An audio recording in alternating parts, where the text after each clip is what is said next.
America को भारी नुकसान हुआ है। सैटेलाइट तस्वीरों से नुकसान का खुलासा हुआ है। दरअसल ईरानी हमले में अमेरिका के कई सैन्य अड्डे तबाह कर दिए गए हैं।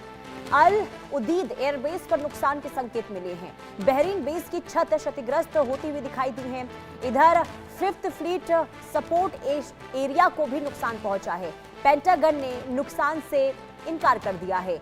ये सैटेलाइट तस्वीरें भी सामने आई जो हम आपको दिखाएंगे और जिसमें ये दावा हुआ है कि बहुत ज्यादा नुकसान अमेरिका को ईरानी हमलों में हुआ है।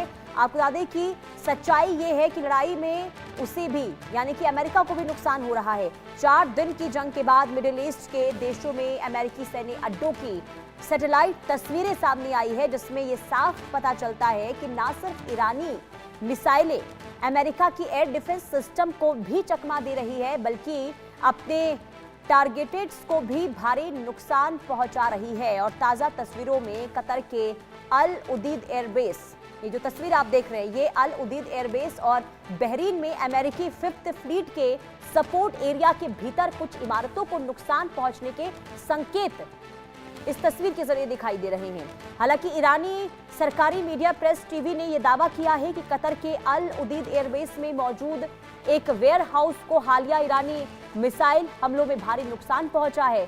वहीं ईरान ने यह भी दावा किया है कि उसके एक ड्रोन ने कुवैत में अमेरिकी सेना के एक गोदाम को भी नुकसान पहुंचाया है। इन दावों के समर्थन में सोशल मीडिया पर कुछ वीडियो भी सामने आए हैं, साझा किए गए हैं।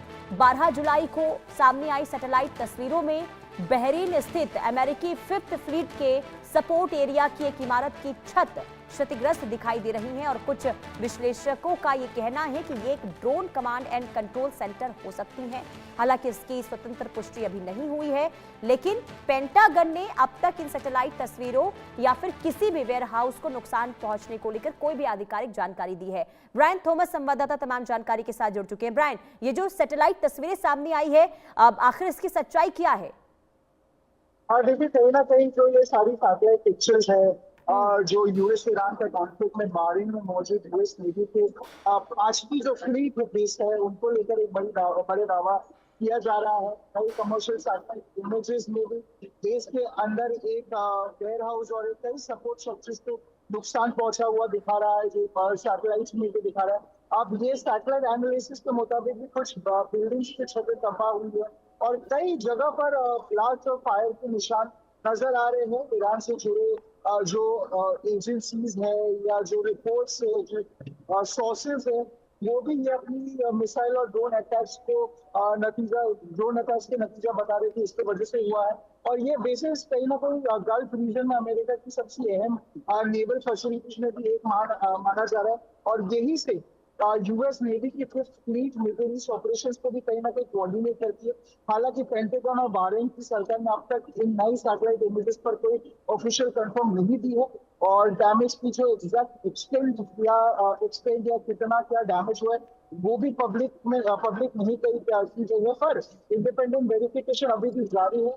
लेकिन अगर ये क्लेम सही साबित होती है तो क्योंकि कहीं हम ये विचार करते हैं IRGC की तरफ से या ईरानियन आर्मी की तरफ से कई ऐसे क्लेम स्टेटमेंट्स दी जाती है जो बाद में सेंटकॉम अपने फैक्ट चेक प्लेटफॉर्म में डालते हुए कहते हैं कि ऐसा नहीं है।